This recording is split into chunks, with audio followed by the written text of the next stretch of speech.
Thank you, Pro Tem De Leon. Members, any debate or discussion? Seeing none, Secretary, please call the roll. Allen? Aye. Anderson? Bates? Bell? Aye. Berryhill?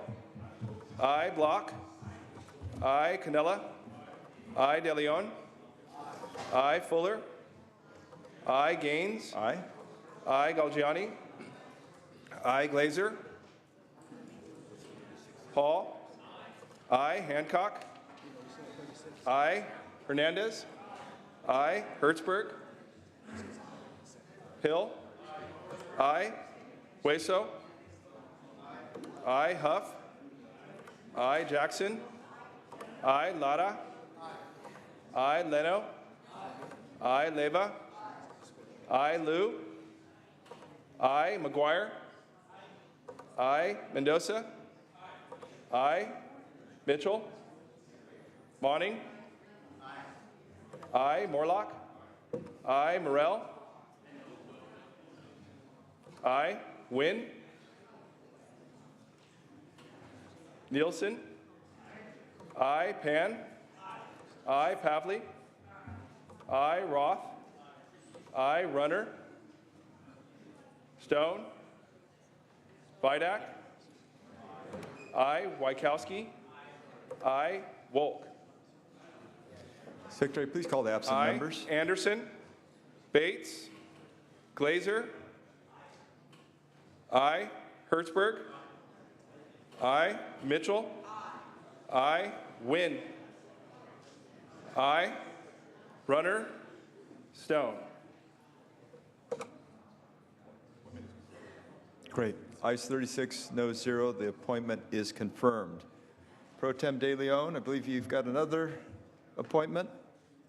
Thank you, Mr. President. Colleagues, last file item on governor's appointments, file item number 43. We have Anthea Hartig as well as Roulette Map. Both members are new to the commission, which is the Commission of Parks and Recreation. Anthea Hartig is a historic preservationist who is the executive director of the California Historical Society. Roulette Map is the founder and executive director of the nonprofit agency called Outdoor Afro. This organization is dedicated to getting African Americans to connect with outdoor recreational experiences. Both pass on a bipartisan vote. I respectfully ask for an aye vote. Great. Thank you, Pro Tem De Leon. Members, any debate or discussion? Seeing none, Secretary, please call the roll. Allen? Aye. Anderson? Bates? Bell? Aye. Berryhill? Aye. Block? Aye. Canella? Aye. De Leon? Aye. Fuller? Aye. Gaines? Aye. Aye. Galgiani? Aye. Glazer? Aye. Hall? Aye. Hancock? Aye. Hernandez? Aye. Hertzberg? Aye. Hill? Aye. Hueso? Aye. Huff? Aye. Jackson? Aye. Lara? Aye. Leno? Aye. Leva? Aye. Liu? Aye. McGuire? Aye. Mendoza? Aye. Mitchell? Monning? Aye. Morlock? Burrell? Aye. Wynn? Aye. Nielsen? Aye. Pan? Aye. Pavley? Aye. Roth? Aye. Runner? Stone? Vidak? Aye. Wykowski? Aye. Volk? Aye. Secretary, please call the absent members. Anderson? Bates? Mitchell? Aye. Morlock? Aye. Runner? Stone? Great. Great. Members, ayes 36, no 0. The appointment is confirmed.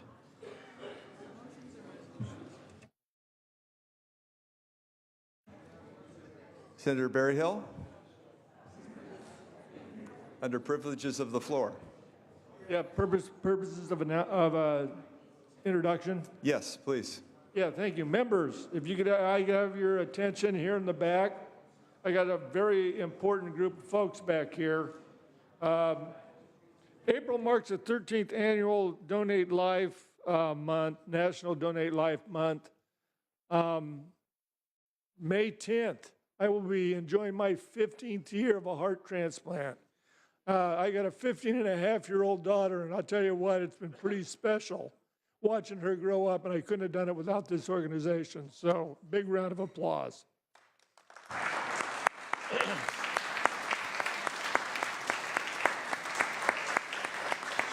Sharon Runner was supposed to share this privilege with me today, but she's had some complications, which does happen, and so she's not able to be here today. But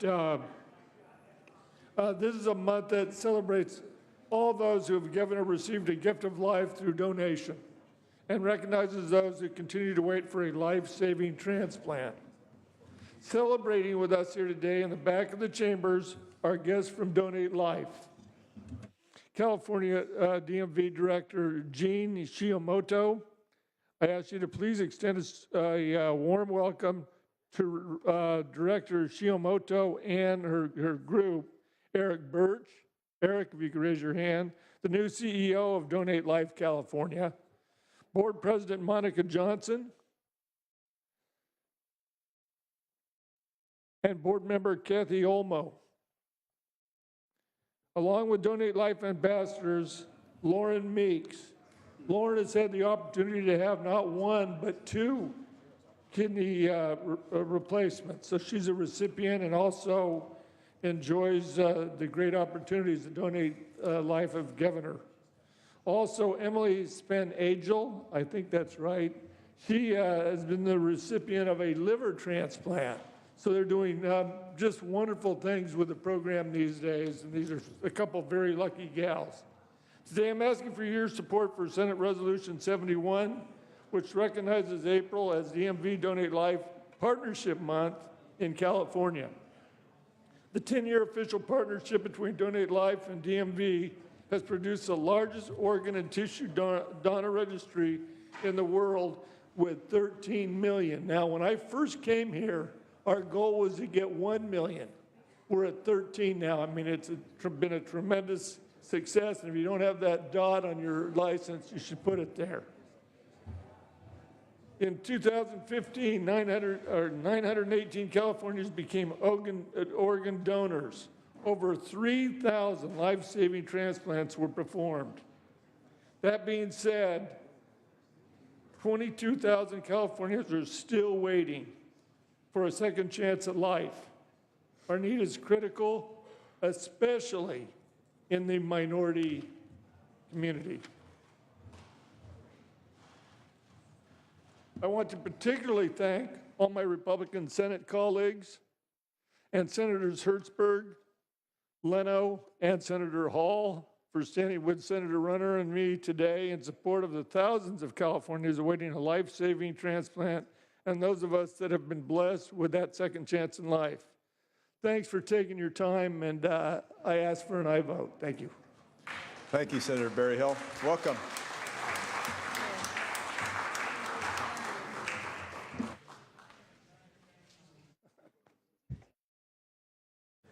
Senator Berryhill, are we taking up your Senate resolution at this time? Yes, yes, we are, and I would, after the vote, I would request a picture being able to be taken on the floor. You bet. That is file item 55. Secretary, please read. Senate Resolution 71 by Senator Berryhill, an act relative to organ donation. Members, any discussion or debate? Seeing none? Any objection to the unanimous roll call? Seeing none? Ayes 36, noes 0. Resolution is confirmed.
Members, under motions, resolutions, and notices, without objection, the following bills with floor amendments will be deemed read and amendments adopted.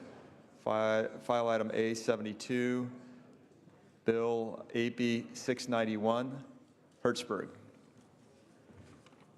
Without objection, Joint Rule 62A will be waived for the Budget and Fiscal Review Sub-4 Committee and the Elections and Constitutional Amendments Committee to meet on Thursday, April 14th, without 4 days' notice in the daily file. Senator Morlock, for what purpose do you rise? Mr. President, under motions and resolutions, I request a unanimous reconsideration of ACR 114 and take it up at this time. Without objection. Members, any objection? Secretary, please read.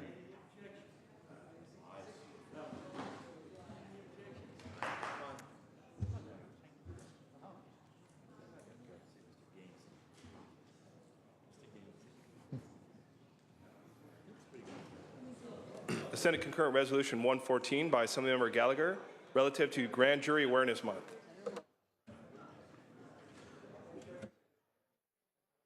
Senator Morlock. Mr. President, out of respect for a colleague, I reopen the discussion, and I'd like to close. Senator Mitchell. Opportunity. I appreciate the members granting reconsideration to ACR 114. I must confess I was distracted here on the floor and missed this opportunity to speak on something that was very important to me, particularly because in Senator Morlock's presentation, he referenced civil grand juries in his discussion about the ACR. But as I read the ACR itself, it also refers to criminal grand juries. And I have some issues with this notion of celebrating the grand jury system. As you all know, they play an essential role in auditing local government entities and weeding out conflicts of interest, identifying inconsistent record keeping, and generally working to ensure best practices are being adhered to. That's the civil grand jury system. And I believe this is a vital and respectable role for civil grand juries, and I applaud those who serve on them to advance good government. However, again, ACR 114 extols the value of criminal grand juries, and this is where I must regrettably part ways with this author. You may recall last year this body passed SB 227 to eliminate the use of criminal grand juries when an officer of law is accused of causing the death of a suspect, either by use of excessive force or by use of firearm. That bill was the first of its kind in the nation and was signed into law by the governor in the fall. It's received national attention, and we've been contacted by legislators in other states attempting to replicate it. In researching SB 227, I was struck by how very little is known about the function and outcome of criminal grand juries. They appear to serve as a black box where the district attorney has sole authority over what evidence is presented, what witnesses are interviewed, and one might argue what outcome jurors are led to. It should also be noted that the originators of the grand jury system, the 12th century England, has since abolished their use. Other members of the former British Empire, Scotland, Wales, New Zealand, Ireland, Australia, and Canada, have done the same. They've done away with the grand jury system, but not the United States. The unintentional consequence of the grand jury system is that they may have become a way to keep citizens from being sufficiently informed about prosecutorial operations, to trust judicial outcomes when peace officers are accused of abusing their power. So I had to ask myself, what public good is being served by a system in which no judges or defense attorneys participate, in which there are no cross-examination of witnesses and there are no objections? It is because of those reasons that I introduced that bill, and it's because of those reasons, again, that I see no cause to celebrate an outdated and unfair system parading under the guise of impartiality. It's for these reasons I cannot support ACR 114 and will be voting no. Thank you, Mr. President. Thank you, Senator Mitchell. Senator Morlock. Thank you, Mr. President. Senators Bates and Senator Wynn, or the senators from Orange County, excuse me, know my feelings about the grand jury. They are volunteers and they are not perfect. And we have certainly had our share of some interesting reports in Orange County giving us advice on tsunamis like make your signs bigger. Really, really helpful material. But Mr. President, I also want to state that I believe I supported the senator from LA's bill on grand juries. But in spite of that, I think we still need to give encouragement to those that take out of their lives a full year to serve their communities, serving half days at minimal pay. And I really want to get better grand jurists. I want to encourage a better system because the good senators from Orange County have certainly experienced some interesting things. So again, Mr. President, I strongly urge and I vote. Thank you. Thank you, Senator Morlock. Secretary, please call the roll. Allen. Aye. Anderson. Bates.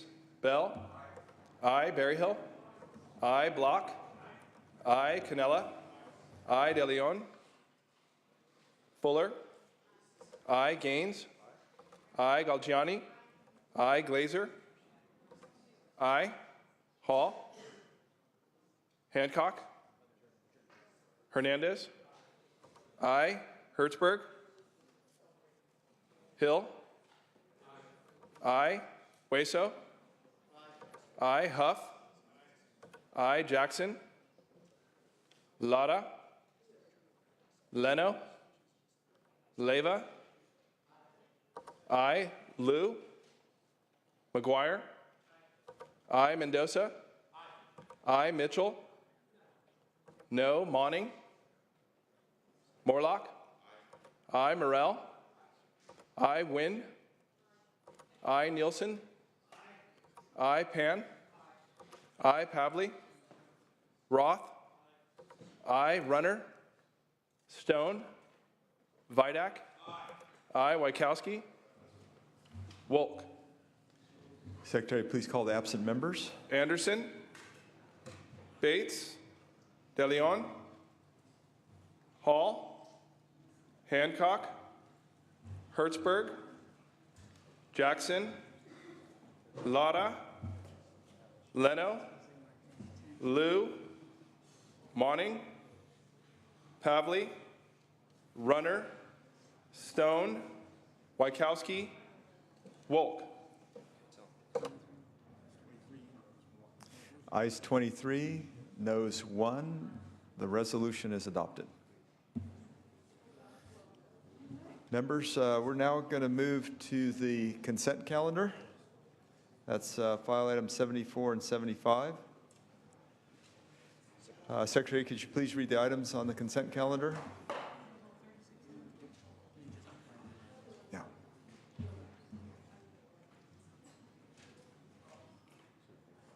Senate Bill 1284 and Senate Bill 1452. Okay, members, any objection to the use of the unanimous roll call? Seeing none? Is it 36? Ayes 36, no 0. The consent calendar is done, completed. Okay, now, members, we're going to return to motions and resolutions and adjourn in memory.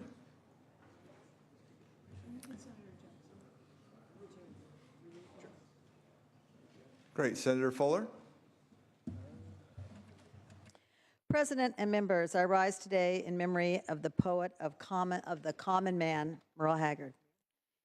In our county, Kern County, we like to say that we love both kinds of music, country and Western. And Merle was one of the people who made those two choices possible for us. Merle died last week on his 79th birthday, so obviously it's a good thing to be country Western in Kern County. He died in Northern California, but he was considered the last true architect of the Bakersfield sound, and he leaves a large hole in the country Western music community. Merle Ronald Haggard was born to James and Flossie Mae Haggard at Kern County General Hospital on April 6, 1937, and he was raised in Oildale. and that's one of our proud places for Bakersfield Sound. He's just across the river from Bakersfield. Merle's father acquired a refrigerated boxcar and fashioned it into a 1,200 square foot home for the family without refrigeration. He attended Standard School in Oildale, Mountain View School in Lamont, and Bakersfield High School for a very short time before being sent to juvenile hall for truancy. He was later convicted of burglary and sent to San Quentin State Prison, where he served out his sentence until 1960, when prison officials sent him home with the $15 and a bus ticket. And then, when he returned home, he found his true calling as a singer and a songwriter, and he recorded 38 #1 hits with his band between 1966 and 1987, including Okie from Muskogee and Mama Tried. In 2010, he was honored with a Lifetime Achievement Award for his outstanding contribution to American culture by John F. Kennedy Center for Performing Arts. While he may have moved to a ranch in Northern California in the 1980s, and a couple of our other Republicans are going to talk about that, Bakersfield never stopped loving him and looking up to him and treasuring all that Merle did for both Oildale and Bakersfield Sound. Today joining me,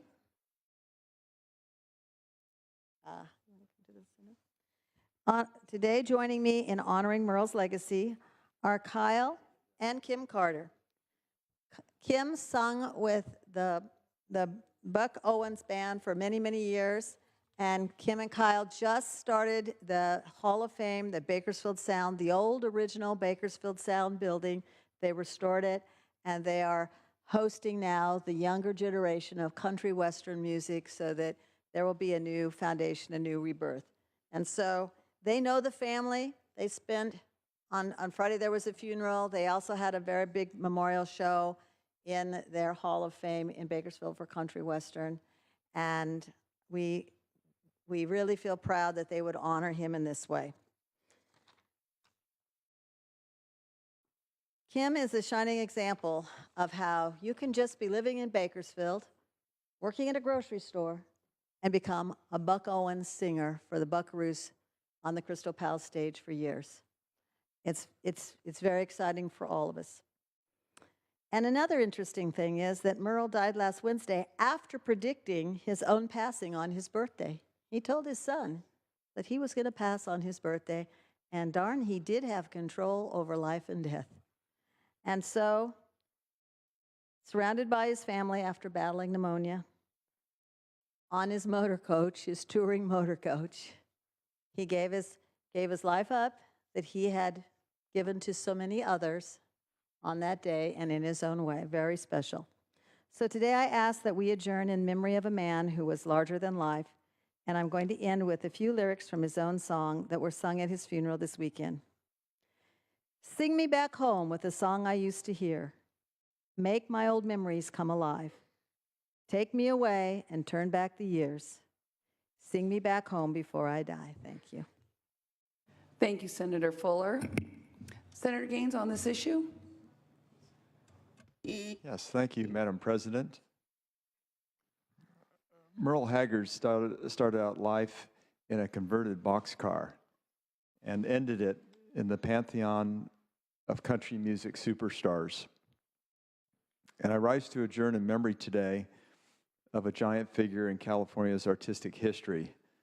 This man was a Dust Bowl baby whose family fled to California after they had gone belly up and lost everything in the collapse of the arid Oklahoma soil. Born into hardship, things only got worse for the country legend. When his father passed away when Merle was only 8, and his mother gone all the time struggling to make ends meet, Merle went bad. He stole, he lied, he robbed, he graduated from a juvenile detention center to county jail to San Quentin prison. And the joke that we used to always have when we were kids is that you better shape up or you're going to Preston. Well, that's exactly where Merle was. His story could have ended right there, and he could have been just another wasted life. But one day in 1958, Merle saw Johnny Cash perform at San Quentin, and it touched him inside. Scared by prison life and inspired by cash, he decided to join the prison band and became a model inmate. Merle Haggard picked himself up from off the mat. Free again, Merle worked digging ditches with his brother's company, but he started performing in and around Bakersfield every chance he got. And in the oil country, honky tonks and a music legend was born. Merle didn't run around the stage. He might not move 5 feet in the whole concert.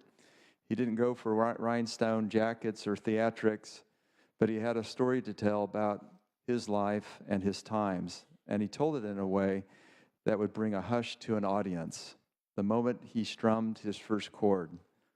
Oklahoma, Vietnam, prison, work, patriotism, recessions, drinking. Merle didn't run away from any of it. He used his immense talent to chronicle his life and country and leave behind a timeless musical legacy. Okie from Muskogee. Sing Me Back Home, Mama Tried, Lonesome Fugitive, Working Man Blues, Fight Inside of Me, Silver Wings, If We Make It Through December, Tonight the Bottle Let Me Down, Kern River, Are the Good Times Really Over? He ranked, I believe, 6th in terms of country record music sales. Today, if you can find just a few minutes, take and listen to these songs. They'll take you on a beautiful, wistful, sly, and raucous trip across 5 decades of American history. Merle leaves behind 5 ex-wives, 6 kids, 40 major country music awards, and #1 country hits, thousands of great stories, and millions of sad hearts who love the beautiful voice of one of America's greatest storytellers. He lived out his years in the beautiful North State, and I was proud to have him as a constituent. God bless Merle Haggard and all of us who are mourning for his loss. Thank you. Thank you, Senator Gaines. Senator Nielsen? Madam President, ladies and gentlemen of the Senate, Merle Haggard was a son of the Dust Bowl and therefore truly a part of the history of California. Those who fled the Dust Bowl, the Southwest, particularly Oklahoma and Arkansas, so many came to California. And they didn't just settle our great valleys, although they became part of the character of those valleys, the Sacramento and the San Joaquin, but they became a part of Los Angeles, the coast, truly a part of California. And James and Flossie, his parents, settled in Oildale, and his dad was a carpenter, so he knew how to make that boxcar into a lovely home.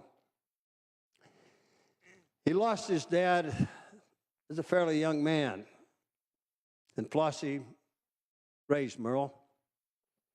And he didn't really grow up in a hard-scrabble family.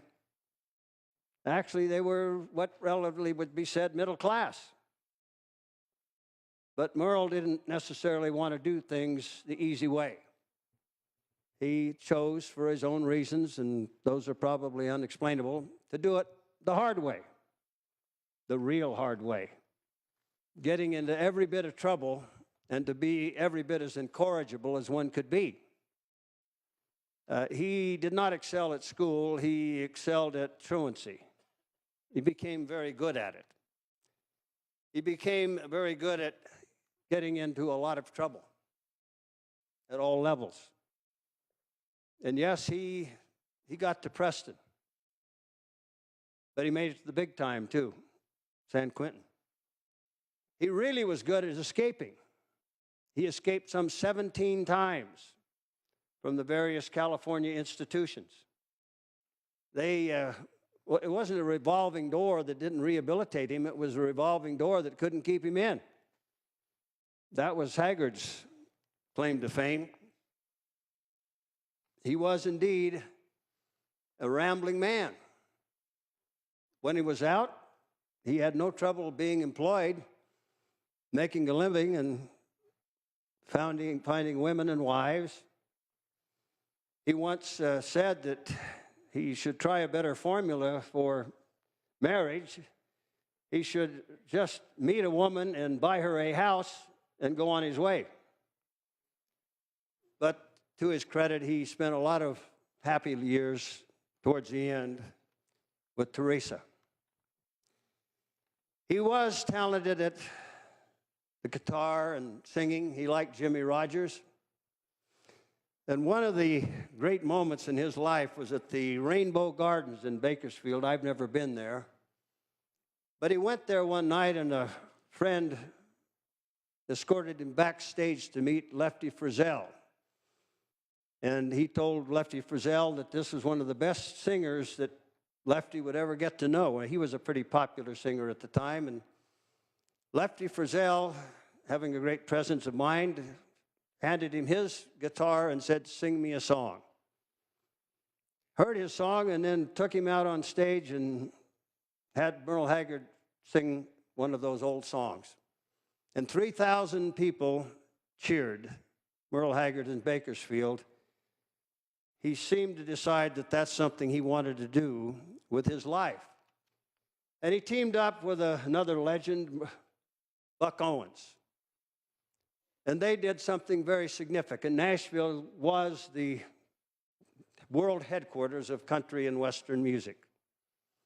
Those two created the Bakersfield sound at an entirely different venue of Western music, at least co-equal to, if not exceeding, the Nashville sound. By 1995, Merle Haggard had made 41 #1 hits, exceeding Willie Nelson.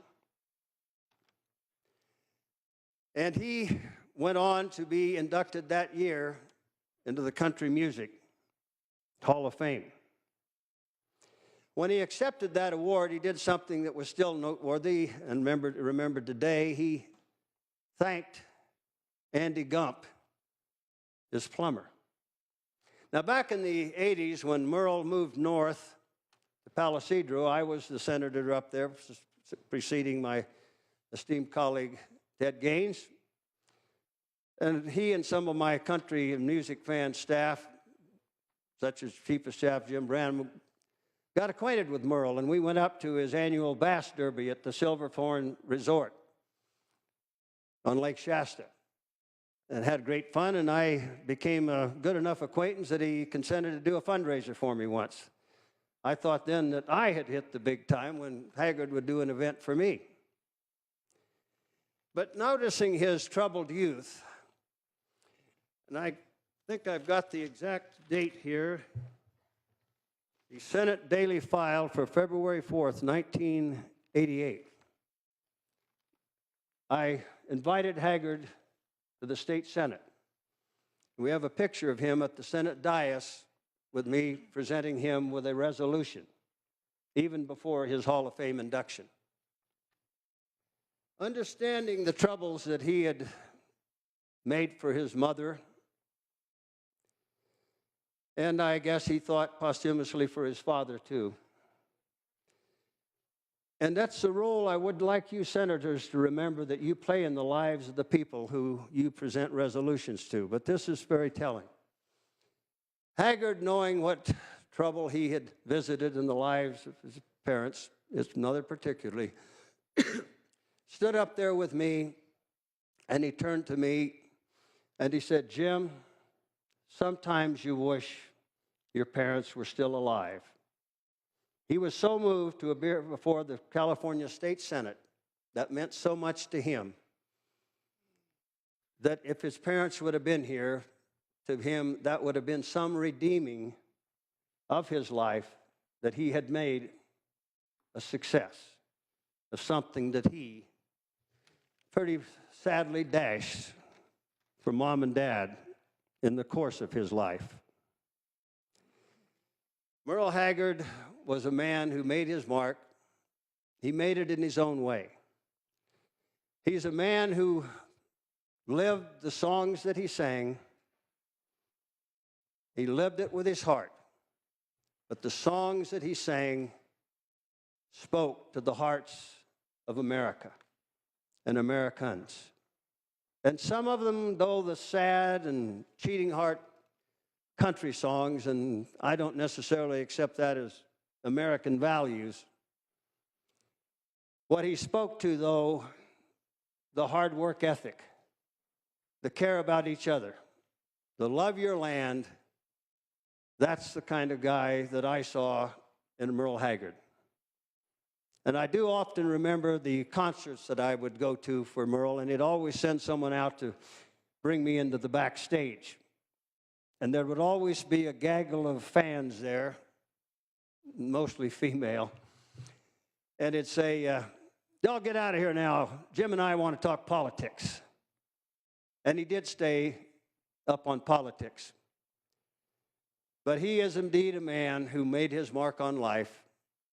And you, California State Senate, made your mark on him by recognizing him way back in 1988. And here yet again today, we have that opportunity to do it again. May we adjourn in the honor of a truly memorable American and a man who I will grieve passing as a friend. Thank you, Senator Nielsen. Senator Morlock, for what purpose do you rise? Thank you, Madam President. Adjournment. Please proceed. Thank you. Colleagues, this weekend we lost a wonderful resident of Orange County, Professor Dr. Esmail Adibi. He was only 63 and died tragically suddenly of a stroke. It was a Chapman University economist whose yearly forecasts were eagerly awaited by business owners, home buyers, and consumers throughout California. He lived in Lake Forest and was remembered Saturday by family and friends as one of the most respected economic forecasters in the state, a voice that many depended on to tell them how they would fare in the coming year. He was very popular, a repeat speaker for many professions in Orange County. And no matter how bad the news, such as when he predicted the 2008 recession, Adibi's forecasts were laced with humor. We used to always enjoy his jokes. If he talked about the recession, he'd refer to his hairline. Once mentioned that his son asked, "Dad, should I rent or should I buy?" He said, "It doesn't matter, just move out." S.C. Adibi had an amazing intellect and an unparalleled ability to describe the most complex economic concepts in a way that everyone could understand. Reginald Gilliard, Dean of Chapman's George L. Argyros School of Business and Economics, said in a statement. He also served on the Economic Council for Treasurer John Chung for many years. And Chapman is where my youngest son graduated from school and is in my district as well. He earned an MBA from Chapman after immigrating here from Iran, and while studying for his master's in economics at Cal State Fullerton and doctorate from Claremont Graduate University. There will be a memorial service for him on April 16 at 11 a.m. in the Wallace All Faiths Chapel in the university's Fish Interfaith Center. And just want to remember Essie, my friend, at this time of loss for his family. Thank you, Madam President. Thank you, Senator Morlock. Please bring the name forward so that he can be properly memorialized. Thank you. Members, is there any other business? Senator Hill, for what purpose do you rise? Purposes of announcements, Madam Chair. Please proceed. Thank you very much, Madam President. Business Professions and Economic Development will reconvene at 3:30 in room 3191. Thank you. Thank you, Senator Hill. Senator Pan? Thank you. The Committee on Public Employment and Retirement will be convening at 3:25 promptly. Thank you. Thank you, Senator Pan. Any other business before us? Senator Monning, the desk is clear.